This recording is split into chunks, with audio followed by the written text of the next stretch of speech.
Land revenue series पर आज ये 11th लेक्चर है। आज के इस लेक्चर में मैं CNT एक्ट सेक्शन 46 को पूर्ण रूप से घरेलू और आम बोलचाल की भाषा में कवर करूंगा। इससे पहले मैंने अपने लेक्चर 9 और लेक्चर 10 में सेक्शन 46 को कवर किया है, लेकिन वहां मैंने कानूनी भाषा का प्रयोग किया है। आज मैं सेक्शन 46 को पूर्ण रूप से घरेलू और आम बोलचाल की भाषा में कवर करूंगा। चलिए शुरू करते हैं।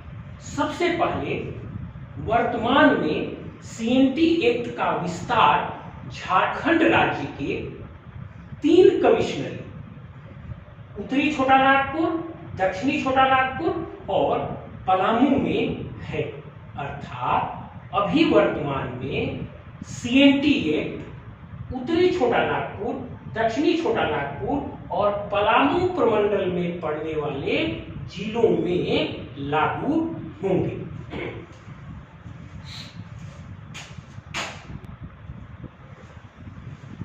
अब देखिए, सेक्शन 46(1)(a) लीज और मॉर्टगेज अर्थात बंधक के बारे में डील करता है।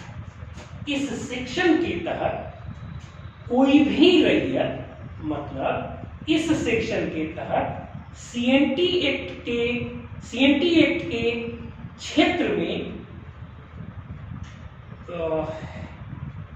इस सेक्शन के तहत CNT एक्ट के क्षेत्र में पड़ने वाला कोई भी रैयत लीज या मॉर्टगेज के माध्यम से अधिकतम 5 साल की अवधि तक के लिए उपयोग हेतु जमीन किसी दूसरे व्यक्ति या संस्था को दे सकता है। रिपीट करता हूं, इस सेक्शन के तहत CNT एक्ट के क्षेत्र में कोई भी रैयत लीज या मॉर्टगेज अर्थात बंधिका के माध्यम से अधिकतम 5 साल तक की अवधि के लिए उपयोग हेतु अपना जमीन दूसरे व्यक्ति या संस्था को दे सकता है। इससे अधिक अवधि के लिए नहीं दे सकता। इसमें 2 अपवाद हैं।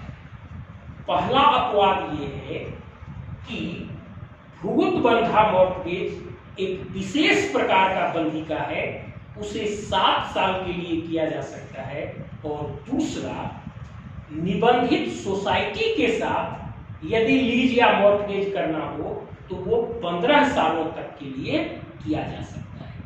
और एक बात, कोई भी रैयत, मतलब जनरल, SC, ST या OBC, कोई भी रैयत लीज या मॉर्टगेज के माध्यम से अधिकतम 5 साल तक की अवधि के लिए किसी दूसरे व्यक्ति या संस्था को जमीन उपयोग हेतु दे सकता है।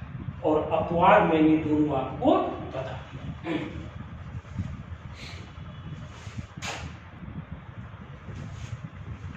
अब देखिए, सेक्शन 46 प्रोवाइजो 2A ये आदिवासी व्यक्ति के जमीन बिक्री से संबंधित अधिकार के बारे में डील करता है। इस सेक्शन के तहत कोई भी आदिवासी रैयत अपनी जमीन को उसी थाना क्षेत्र के दूसरे आदिवासी रैयत को ही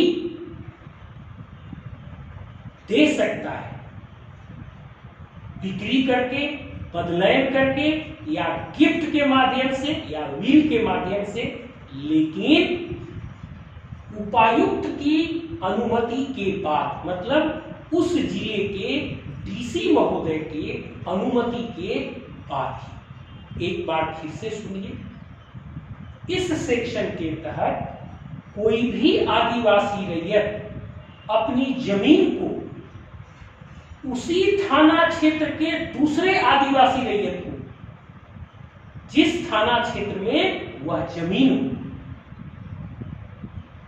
को अपनी जमीन बिक्री से बदलैन करके, गिफ्ट करके या विल करके दे सकता है, लेकिन उस जिला के डीसी साहब की पूर्वानुमति के बाद ही। अगर इसे एक पंक्ति में कहें तो ऐसे कहेंगे कि इस सेक्शन के तहत कोई भी आदिवासी रैयत अपनी जमीन को बेच सकता है उसी थाना क्षेत्र के किसी दूसरे आदिवासी रैयत को ही, जिस थाना क्षेत्र में वह जमीन होगी। और यह बिक्री भी तब होगा जब डीसी साहब की पूर्वानुमति ले ली जाएगी।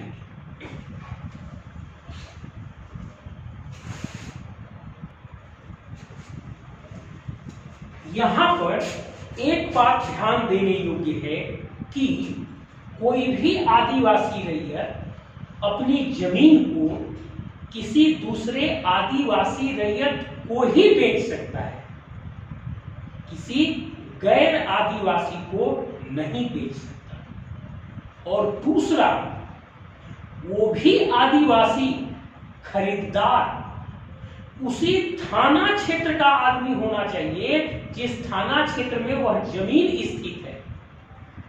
यदि वो आदिवासी खरीदार किसी दूसरे थाना क्षेत्र का हो तो फिर वो भी इस जमीन को नहीं खरीद सकता है। और ये सारे काम डीसी साहब की पूर्वानुमति के बिना नहीं हो सकते। मतलब आदिवासी के जमीन की बिक्री किसी भी कीमत पर बिना डीसी साहब के पूर्वानुमति के नहीं हो सकती।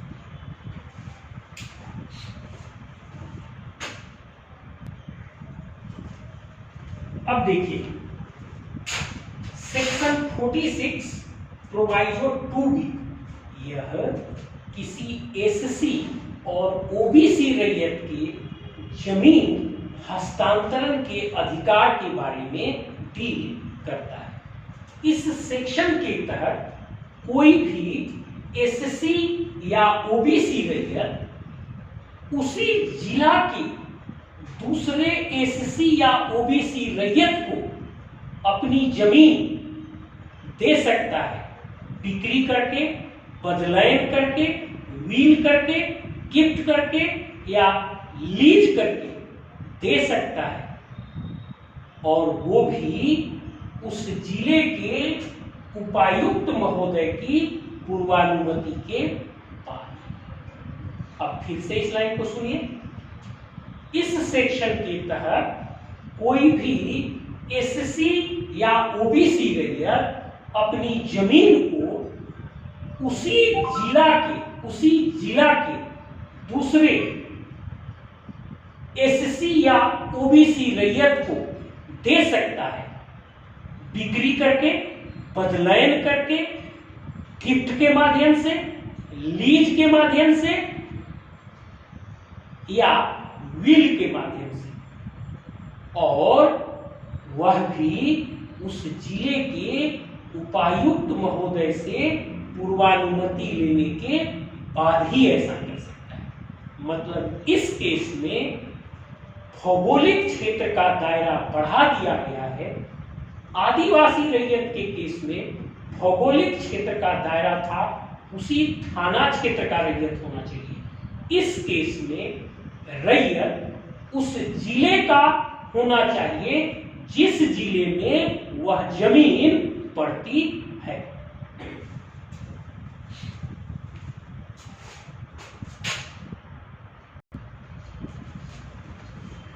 अब देखिए सेक्शन 46 प्रोवाइजो 2C ये कहता है कि कोई भी रैयत, मतलब जनरल एससी एसटी या ओबीसी कोई भी हो सकता है, वह अपनी जमीन दे सकता है। किसको किसको? निबंधित सोसाइटी को, एसबीआई बैंक को, अन्य सरकारी बैंक को, केंद्र सरकार के किसी कंपनी को, राज्य सरकार के किसी कंपनी को, जो कि ऋण प्रदान करने के लिए, जो कि कृषि ऋण प्रदान करने के लिए बनी हो, उनको जमीन दे सकता है। यह प्रावधान इसलिए किया गया है कि कृषक या रैयत अपना जमीन रखकर लोन प्राप्त कर सके। मैं फिर से रिपीट करता हूं, ध्यान से सुनिएगा। कोई भी रैयत का मतलब है जनरल, एससी, एसटी या ओबीसी। कोई भी रैयत अपनी जमीन को दे सकता है। किसको किसको? निबंधित सोसाइटी को, एसबीआई बैंक को, किसी अन्य सरकारी बैंक को, केंद्र सरकार या राज्य सरकार के किसी कंपनी को जो कि कृषि कार्य के लिए ऋण प्रदान करती है, मतलब जो कि कृषि ऋण प्रदान करती है।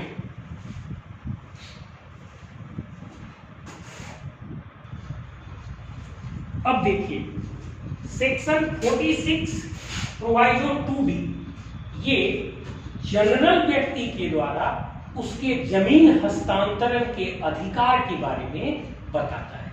इस सेक्शन के तहत कोई भी जनरल व्यक्ति किसी भी दूसरे व्यक्ति को, चाहे वो किसी भी कैटेगरी से हो, जनरल हो, एससी हो, एसटी हो, ओबीसी, और चाहे वह कहीं का भी निवासी हो, उसको बिना उपायुक्त के पूर्वानुमति के अपना जमीन दे सकता है। किसी भी तरीके से बिक्री करके, बदलैन करके, गिफ्ट करके, विल करके, लीज करके या और भी कोई तरीका हो तो उस तरीके से भी वो जमीन को दे सकता है। मतलब यहाँ पे न तो वर्गवार या जातिगत बंधन है, न ही इसमें भौगोलिक या क्षेत्रवार बंधन है, न ही इसमें उपायुक्त महोदय के पूर्वानुमति की बंधन है। यहाँ पर कोई भी बंधन नहीं है और एक जनरल रैयत अपनी जमीन को किसी भी कैटेगरी के रैयत को, जनरल को भी, एससी को भी, एसटी को भी, ओबीसी को भी, किसी भी कैटेगरी की रैयत को और वह रैयत किसी भी कैटेगरी के व्यक्ति को, और वो व्यक्ति कहीं का भी रहने वाला को अपनी जमीन दे सकता है बिक्री के माध्यम से, बदलैन के माध्यम से, लीज के माध्यम से, गिफ्ट के माध्यम से, विल के माध्यम से या और भी किसी माध्यम से, और बिना डीसी महोदय के पूर्वानुमति के ही दे सकता है। मतलब यहाँ पर न तो जातिगत या वर्गवार कोई बंधन है, ना ही कोई क्षेत्रवार या भौगोलिक सीमा की बंधन है, और न ही यहाँ पर उपायुक्त महोदय से पूर्वानुमति की बंधन। यह प्रत्येक प्रकार से ये बंधन से मुक्त है और वह व्यक्ति किसी भी व्यक्ति को कहीं भी, मतलब एक जनरल रैयत अपनी जमीन को किसी भी जाति के व्यक्ति को कहीं का भी रहने वाला हो, बिना डीसी साहब के पूर्वानुमति के अपना जमीन बिक्री, बदलैन, गिफ्ट, विल या अन्य किसी भी माध्यम से दे सकता है।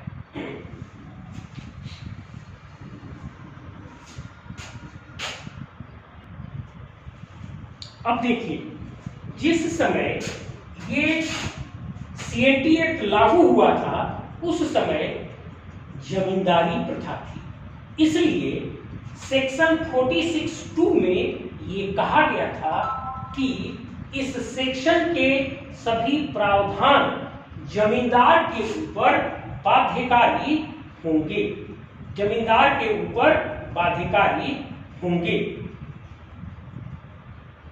मतलब इस सेक्शन में जमीन के ट्रांसफर के जो जो प्रावधान बताए गए हैं वो जमींदार के ऊपर बाध्यकारी होंगे।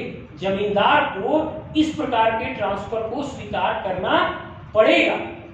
उस समय ये डर था कि हो सकता है जमींदार इस तरह के ट्रांसफर को स्वीकार न करे, तो इसीलिए ये सेक्शन बनाया गया था कि इस सेक्शन में जमीन के ट्रांसफर के बारे में जो जो विधियां बताई गई हैं वो जमींदार के ऊपर बाध्यकारी होगी और उनको वैसा करना या मानना होगा। अब इसका वर्तमान में मतलब यह है कि वर्तमान में जमींदार जो है वो राज्य की सरकार है।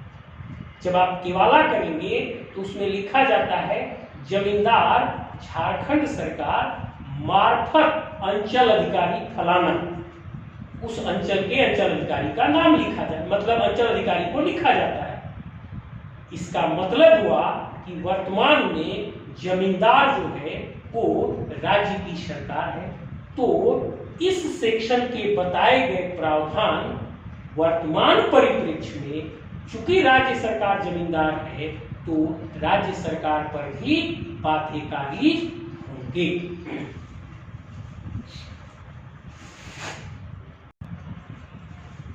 अब देखिए सेक्शन 46(3) ये कहता है कि सेक्शन 1 में बताए गए तरीकों के विरुद्ध जाकर किसी भी जमीन की रजिस्ट्री नहीं होगी। अर्थात सेक्शन 1 में जो जो तरीके बताए गए हैं केवल उन्हीं के अनुरूप ही जमीन की रजिस्ट्री की जाएगी।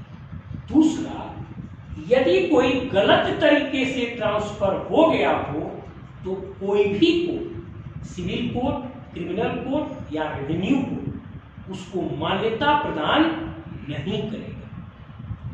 फिर से सुनिए, यह सेक्शन कहता है कि सेक्शन 46(1) में बताए गए तरीकों के विरुद्ध कोई भी जमीन की रजिस्ट्री नहीं की जाएगी।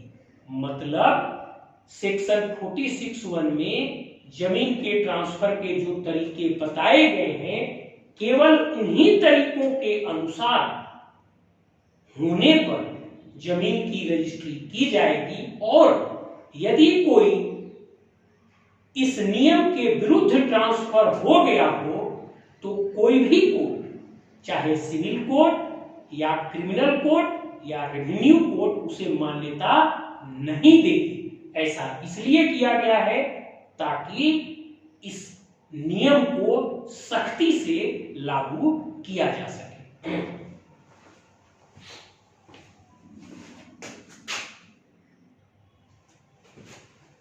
अब देखिए, जो ये सेक्शन 46(3)(a) है, ये कहता है कि जमीन से संबंधित कोई भी सिविल मुकदमा जिसमें एक पक्ष आदिवासी और दूसरा पक्ष गैर आदिवासी हो, उसमें डीसी महोदय, जिला के डीसी महोदय आवश्यक रूप से पार्टी रहेंगे। ऐसा इसलिए किया गया है कि आदिवासी के जमीन की रजिस्ट्री बिना उपायुक्त महोदय के परमिशन के नहीं होती है।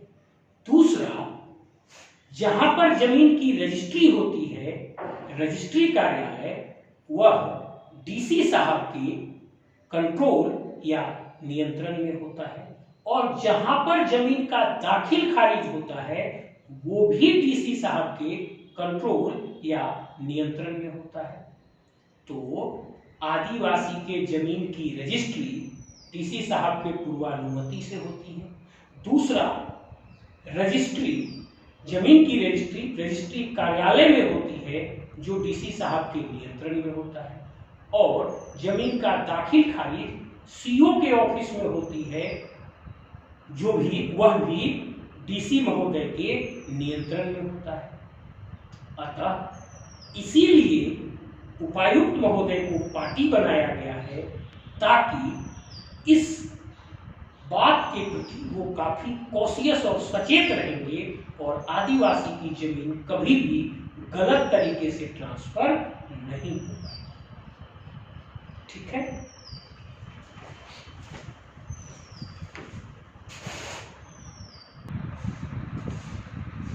अब देखिए सेक्शन 46(4) ये जमीन को वापस दिलाने के संबंध में बात कर रहा है। कौन सी जमीन?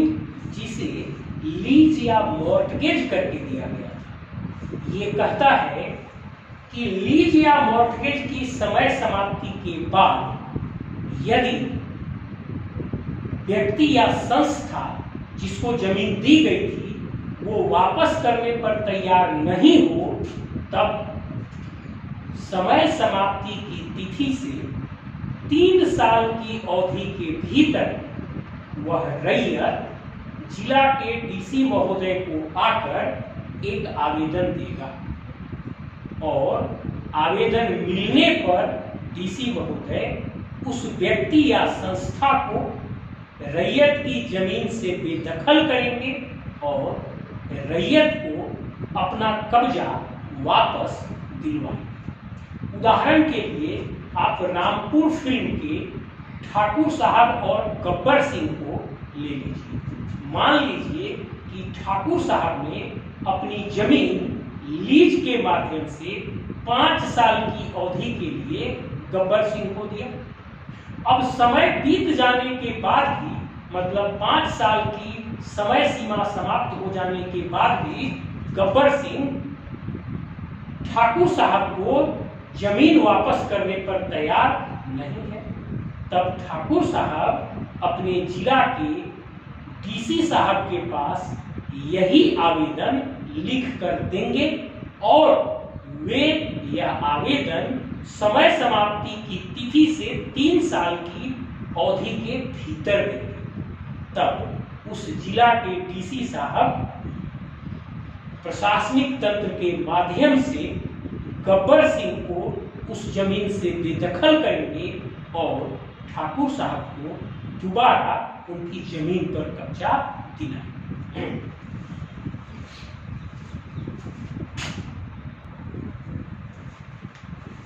अब देखिए सेक्शन 46(4)A यह सेक्शन आदिवासी की जमीन को वापस करने के बारे में बताता है।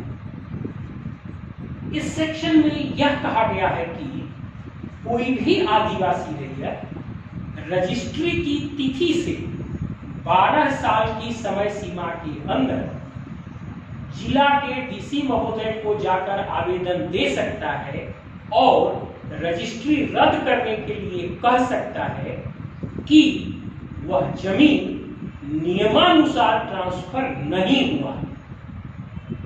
तब डीसी महोदय इसकी जांच कराएंगे और दोनों पक्ष को अपनी अपनी बात रखने का पर्याप्त अवसर देंगे। फिर से सुनिए, इस सेक्शन के तहत कोई भी आदिवासी रैयत जमीन की रजिस्ट्री की तिथि से 12 साल की अवधि के भीतर जिला के डीसी महोदय को जाकर एक आवेदन देकर उस रजिस्ट्री को रद्द करने के लिए कह सकता है कि वह जमीन का ट्रांसफर नियम के अनुसार नहीं हुआ है, इसीलिए इस रजिस्ट्री को आप रद्द कर दें। अब जब डीसी साहब के पास ऐसा आवेदन पड़ेगा तब वे जांच कराएंगे और दूसरा वे दोनों पक्ष को सुनवाई का पर्याप्त अवसर देंगे अपनी अपनी बात रखने का और तभी कोई निर्णय पर पहुंचेंगे।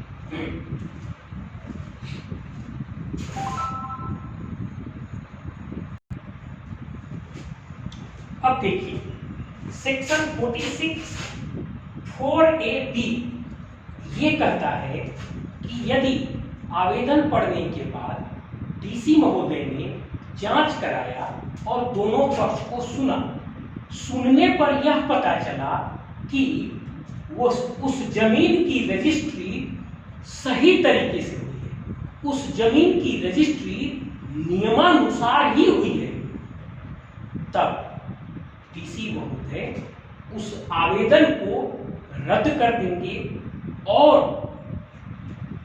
जो आवेदक विक्रेता यह कहने आया था कि इस रजिस्ट्री को रद्द कर दिया जाए, उसे कह सकते हैं कि कुछ मुआवजा राशि उस खरीदार को दो, क्योंकि जमीन की रजिस्ट्री सही पाई गई और बिना किसी कारण के यहाँ पर खरीदार मुकदमा में परेशान हुआ। तो इस परिस्थिति में जब जांच और सुनवाई के उपरांत डीसी साहब को यह पता चलता है कि नहीं, इस जमीन की रजिस्ट्री नियमानुसार ही हुई थी, तब वे पहले आवेदन को रद्द करेंगे और आवेदन को रद्द करने के बाद यदि उनको उचित लगेगा तो वे आवेदक विक्रेता को कह सकते हैं कि आप कुछ लमसम मुआवजा राशि खरीदार को दीजिए, क्योंकि वो अनावश्यक मुकदमा में परेशान हो गए।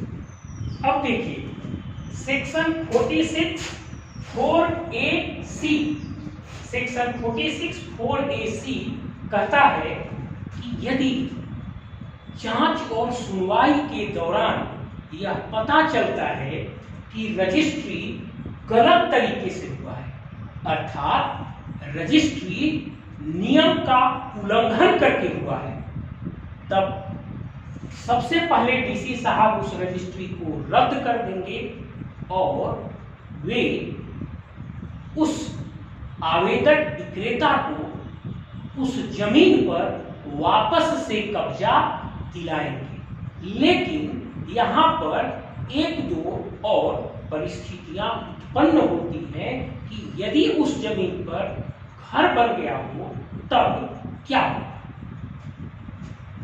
देखिए, यदि खरीदार ने उस जमीन पर घर बना लिया हो तब सबसे पहले डीसी साहब उस विक्रेता आवेदक को ये पूछते हैं कि आप घर का पैसा या मूल्य उस खरीदार को दे दीजिए और आप घर सहित जमीन ले लीजिए। फिर से मैं रिपीट करता हूं, यदि जांच और सुनवाई के दौरान यह पता चलता है कि रजिस्ट्री नियम के विरुद्ध हुआ है, तब डीसी साहब पहले रजिस्ट्री को रद्द करते हैं और वे उस आवेदक विक्रेता को जमीन पर वापस कब्जा दिलाते हैं। लेकिन यदि उस जमीन पर खरीदार ने कोई घर बना लिया हो तब डीसी साहब आवेदक विक्रेता को कहते हैं कि आप घर का मूल्य खरीदार को दे दीजिए और घर के सही जमीन वापस ले लीजिए। लेकिन यदि आवेदक विक्रेता उस घर का मूल्य देने के लिए तैयार नहीं होता है, तब उस परिस्थिति में डीसी साहब अधिकतम 2 साल की अवधि उसको देते हैं। 2 साल की अवधि देते हैं घर हटाने के लिए, घर हटाने के लिए।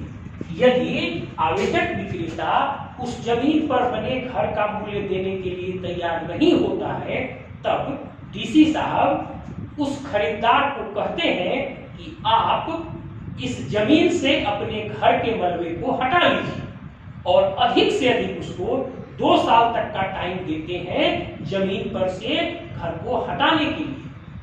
यदि वो 2 साल की अवधि में भी जमीन पर से घर को नहीं हटाता है, तब डीसी साहब बलपूर्वक उस घर को तुड़वा देंगे और आवेदक विक्रेता को उसकी जमीन पर कब्जा दिलवा देंगे। अब इसमें एक अपवाद है, इसका एक प्रोवाइजो है।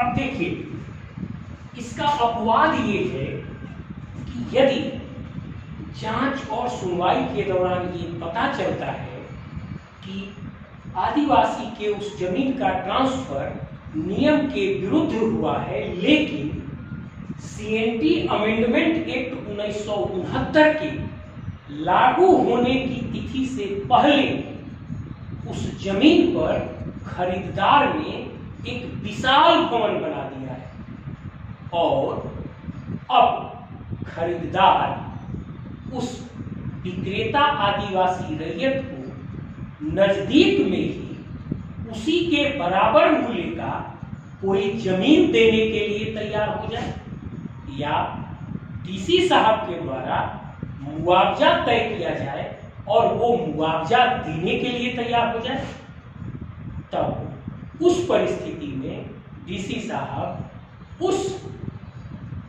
गलत ट्रांसफर को, उस नियम विरुद्ध ट्रांसफर को वैलिडेट कर दे। फिर से सुनिए, इस अपवाद में यह कहा गया है कि यदि जांच और सुनवाई के दौरान यह पता चलता है कि आदिवासी की उस जमीन का ट्रांसफर, आदिवासी के उस जमीन का ट्रांसफर नियम विरुद्ध तरीके से हुआ है, लेकिन खरीदार के द्वारा सीएनटी अमेंडमेंट एक्ट 1969 के लागू होने की तिथि से पहले उस जमीन पर एक विशाल भवन बना दिया गया है, एक विशाल भवन खड़ा कर दिया गया है और अब खरीदार उस विक्रेता आदिवासी रैयत को नजदीक में ही उतने ही मूल्य का जमीन देने को तैयार हो जाए, नजदीक में ही उतने ही मूल्य का जमीन देने को तैयार हो जाए, या डीसी साहब के द्वारा निर्धारित किया गया मुआवजा राशि उस आदिवासी रैयत को देने के लिए तैयार हो जाए, तब इस परिस्थिति में डीसी साहब उस नियम विरुद्ध ट्रांसफर को भी वैलिडेट कर दें। यही आपका पूरा सेक्शन 46 है। अब अगर आपको ये हमारा वीडियो आसानी से समझ में आने लायक लगा होगा और उपयोगी लगा होगा, तो आपसे मेरा अनुरोध है कि मेरा हौसला बढ़ाने के लिए इसे लाइक करिएगा, आप सब्सक्राइब करिएगा और अधिक से अधिक लोगों तक शेयर करके इस वीडियो को पहुंचाइएगा, ताकि मेरा जो उद्देश्य है कि एक एक व्यक्ति तक जमीन से संबंधित जानकारी पहुंचाई जाए और बहुत सारे मुकदमों को घटाया जाए, आप इसमें मेरा सहयोग कीजिएगा। धन्यवाद।